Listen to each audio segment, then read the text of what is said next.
एक आईपीएस जो कि अपनी ड्यूटी निभाने के चक्कर में अपने ही पति को तलाक दे देती है और वह अपने तलाकशुदा पति से मिलती है एक होटल में।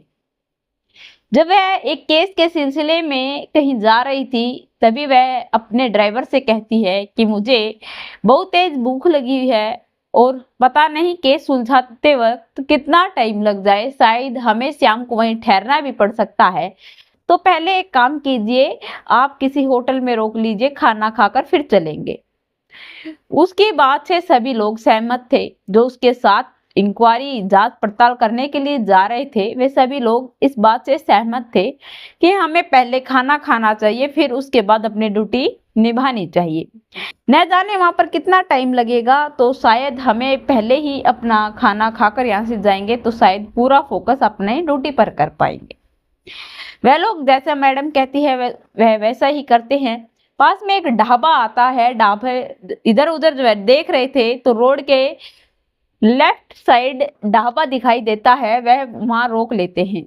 वहां पर जब जाते हैं तो वहां जाने से पहले जब मेन एंट्री करते हैं, मेन एंट्री जब वह एक चपड़ासी जो वहां पर झाड़ू पोछा करता था, वह वहां पर आता है उनकी मेज को साफ करने के लिए, जो उनके पास टेबल डली हुई थी।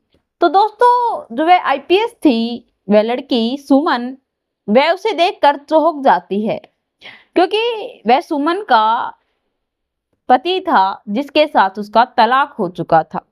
वह उसे देखती है और उससे लिपट कर रोने लग जाती है और अपने आप को कोसने लगती है। आखिरकार वह ऐसा क्यों करती है? तब उसका पति का उससे तलाक दे चुका था, उसके बाद वह अपने पति को देखकर रोने क्यों लग जाती है? चलिए पूरी घटना जानते हैं, सुनते हैं और देखते हैं आखिरकार उसने ऐसा क्यों किया। नमस्कार, आदाब, सत श्री अकाल। मैं Priyanka Yadav crime movement channel पर आप लोगों का हार्दिक स्वागत करती हूँ। आशा करती हूँ आप लोग खुश होंगे, स्वस्थ होंगे, अपना और अपनों का ख्याल रख रहे होंगे। आज की जो हमारी कहानी है बड़ी ही इंटरेस्टिंग है, पूरी जरूर सुनना, चैनल को सब्सक्राइब जरूर करना, वीडियो को लाइक करना और जितना हो सके शेयर करना। सुमन जो कि बहुत ज्यादा ईमानदार ऑफिसर थी, तब उसकी शादी होती है तो वह पढ़ाई कर रही थी, लेकिन शादी के बाद उसकी पढ़ाई छूट जाती है। तो उसका पति 30,000 महीने के कंपनी में पैसे, जो उसकी तनख्वाह थी वह थी। पूरा परिवार था, पालन पोषण सभी का हो नहीं पा रहा था, सभी की जरूरतें पूरी नहीं हो पा रही थी। तभी उसकी पत्नी सुमन उससे कहती है कि मैं आगे पढ़ना चाहती हूँ और चाहती हूँ कि आगे पढ़कर मैं कोई सरकारी नौकरी हासिल कर लूँ ताकि मैं आपकी हेल्प कर सकूं, और जो मेरी जिंदगी में मैंने देखा है वह दौर मैं भूल नहीं पाऊंगी। यह कहकर वह अपने पति की हेल्प करने के लिए उसके साथ तो जा नहीं सकती थी, इसीलिए उसका पति कहता है कि ठीक है, ज्यादा पैसे मैं नहीं दे सकता, तुम्हें मेहनत करनी पड़ेगी, जितना हो सकेगा मैं तुम्हें, जितना बचत जो मेरी है वह मैं तुम्हें दे दूंगा। सुमन ये सुनकर खुश हो जाती है। वह अपने पति पर नाज करती थी और वह पढ़ाई करना शुरू कर देती है। वह घर से पढ़ाई करती थी और जो एग्जाम होते थे वह सभी एग्जाम भी देती थी। और उसका एक दिन आईपीएस में जो भर्ती निकली थी उसके अंदर उसने फॉर्म भरा। फॉर्म भरने के बाद इंटरव्यू दे के आई और उसके अंदर वह जो थी पास हो जाती है, सिलेक्ट हो जाती है और वह अपनी नौकरी, जो अपना पद था, वह हासिल कर लेती है। तो दोस्तों, जो उसकी पत्नी थी वह आईपीएस बन जाती है। तब पति को पता चलता है, वह बहुत खुश भी होता है। लेकिन अब जो दूर दूर के रिश्तेदार थे, आसपास के लोगों को वह दोनों मिलकर सभी को खुशखबरी सुनाते हैं। तो दोस्तों, जब घर वाले, जो रिश्तेदार थे, उन लोगों को जब यह बात पता चलती है, वह बधाई देने उनके घर आते हैं, उन्हें बधाई देते हैं। बधाई देने के बाद अब बड़े बड़े अफसर, जो कि उनकी ड्यूटी जैसी थी, जैसा उनका पद था, उसी हिसाब से उन्हें घर पर बड़े बड़े लोग भी कॉन्ग्रेचुलेशन बोलने के लिए आ जाते थे, उनके लिए गिफ्ट लेकर आते थे। लेकिन अब उसके पति को यह लगने लगा था कि मेरी तो कोई अहमियत ही नहीं है, जो भी लोग आते हैं इसी से मिलते हैं और तुम्हें कोई पूछता ही नहीं है। यह सब कुछ सोचकर वह अपने मन में खटास पैदा कर लेता है और धीरे धीरे अपनी पत्नी से दूर होने लग जाता है। कुछ दिन बीतते हैं, लेकिन दोस्तों उन दोनों के बीच में अब झगड़ा शुरू हो जाता है। झगड़ा होने के बाद वह अपनी पत्नी को सीधा तलाक दे देते हैं। दोस्तों सुमन को अब तक भी समझ नहीं आ रहा था कि आखिरकार उसकी लाइफ में चल क्या रहा है, हो क्या रहा है। वह कुछ भी नहीं कहती, अपने पति की बातों को सभी को स्वीकार कर लेती है। उसका पति उसे छोड़कर चला जाता है। सुमन जो कि अपनी ड्यूटी पूरी ईमानदारी से निभा रही थी, लेकिन उसे अपने पति की बहुत याद आती थी। लेकिन उसे यह भी नहीं पता था कि उसका पति आखिरकार क्या चाहता था, उसे छोड़कर क्यों गया। धीरे धीरे समय बीतने लगा। एक दिन वह कुछ ऐसे काम करती है, बहुत से लोगों को मारकर केस सोल्व कर देती है, इनकाउंटर कर देती है। बड़े बड़े केस वे चुटकियों में सोल्व कर देती थी। कुछ दिन के बाद उसका प्रमोशन हो जाता है और उसकी ड्यूटी कहीं और शिफ्ट कर दी जाती है। उसका ट्रांसफर भी कर दिया जाता है। और सबसे ज्यादा मेन बात तो यह थी कि उसका जो ट्रांसफर था वह कहीं और नहीं, उसी शहर में होता है जहां पर उसका पति था। लेकिन उसे कोई ऐसा अंदाजा नहीं था, पता नहीं था। वह अपनी ड्यूटी बड़ी ही ईमानदारी से करती थी, कोई भी रिश्वत नहीं लेती थी। जो भी केस में काम करती थी जी जान लगा देती थी, क्योंकि वह चाहती थी कि मेरे पति का सपना था तो मैं उसे कभी टूटने नहीं दूंगी। उसे इस बात का नहीं पता था कि उसका पति उससे क्या चाहता था, उसने उसे तलाक क्यों दिया। लेकिन वह अपने पति का सपना पूरा करना चाहती थी, ईमानदारी से अपनी नौकरी करती है।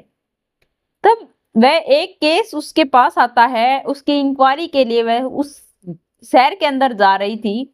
तभी रास्ते में उसे भूख लग जाती है, क्योंकि सुबह सुबह जल्दबाजी में वह घर से निकल जाती है और नाश्ता भी नहीं कर पाती।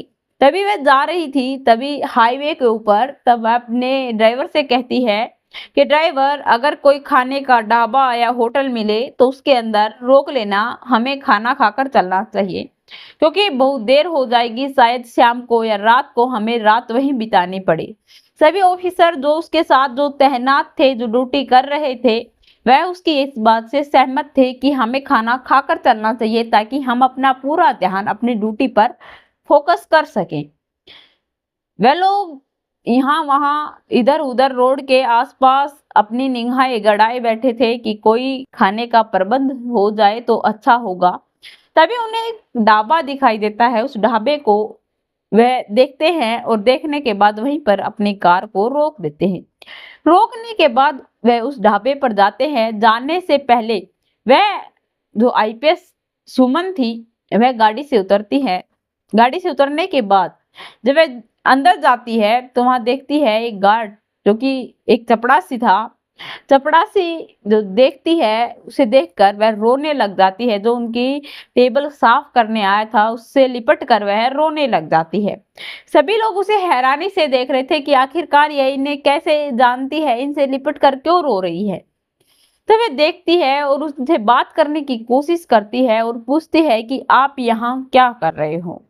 तभी बताता है कि जब मैं तुम्हें छोड़कर तलाक देकर आ गया था तो मैं ड्यूटी करने लगा था। मैं अपनी कंपनी ज्वाइन कर रखी थी, रेगुलर जा रहा था।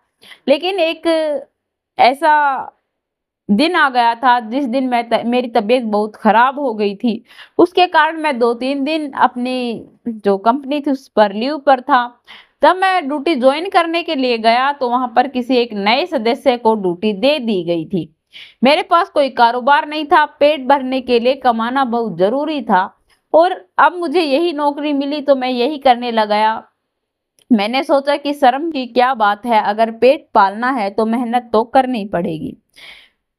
तो वह यह बात सुनती है तो रोने लग जाती है और वह अपने पत्नी से कहता है कि आप रो क्यों रहे हो। तो वह पूछती है कि आप मुझे एक बात बताइए कि आपने मुझे तलाक क्यों दिया। आज तक मैं इस बात से अनजान हूँ, आज मैं पूछना चाहती हूँ।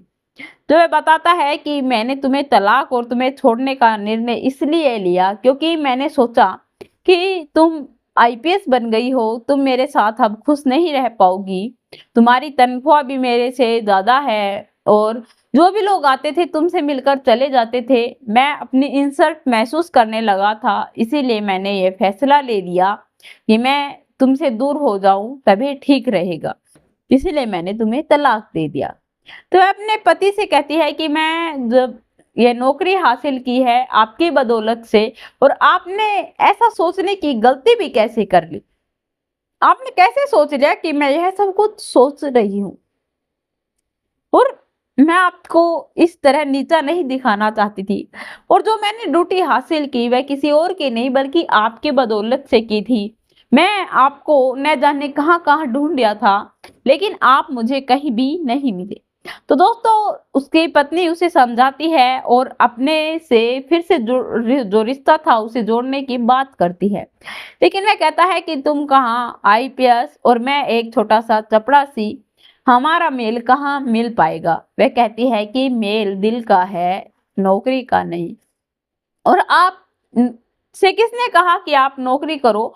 आप अपने घर पर चलकर आराम से बैठो। आपने मुझे इतना पाल पोस कर बड़ा मेहनत और एक ईमानदार आईपीएस बनाया है, मैं आपका ये एहसान कैसे चुका पाऊंगी? और आपने ऐसा कैसे सोच लिया कि मैं आपके बगैर खुश रह पाऊंगी? अगर आप एक बार मुझे इस बारे में सलाह मशूरा करते तो मैं अपनी नौकरी छोड़ना पसंद करती, न कि आपको। मैं आपके बगैर एक जिंदा लाश हूँ। यह बात कहकर वह रोने लग जाती है। दोनों पति पत्नी भावनाओं में भावुक हो जाते हैं और दोनों एक दूसरे से लिपटकर अपनी भड़ास जो उन्होंने जो जिल्लत झेली थी, आपस में मिलने न की कस्में खाई थी, आज वह दोनों तोड़कर एक हो गए। दोनों शादी कर लेते हैं, खुशहाली जिंदगी जीने लगते हैं। तो दोस्तों, इस कहानी से हमें सिर्फ एक ही सीख मिलती है कि थोड़ी सी गलतफहमी के कारण हमारा पूरा रिश्ता खराब हो सकता है। अगर एक मिस्टर अंडरस्टैंडिंग हो जाती है तो उसे हम बैठकर सलाह मशुरा करके उसका एक तोड़ निकाल सकते हैं। क्या पता आप भी गलत हो सकते हो सोचने में, क्या पता आपकी पत्नी भी गलत हो सकती है। अगर दोनों आपस में बैठकर अपनी अपनी बात रखोगे, उनसे समझोगे, तो शायद आपका रिश्ता सही हो सकता है। तो दोस्तों, आप लोगों को इस कहानी के बारे में क्या राय है, और सुमन ने जो अपने पति के साथ किया वो कैसा लगा, कमेंट में लिखकर जरूर बताना। मेरे चैनल को सब्सक्राइब करना, बेल नोटिफिकेशन को ऑन करना, ताकि ऐसी हर वीडियो जल्द से जल्द आप लोगों तक पहुंच पाए।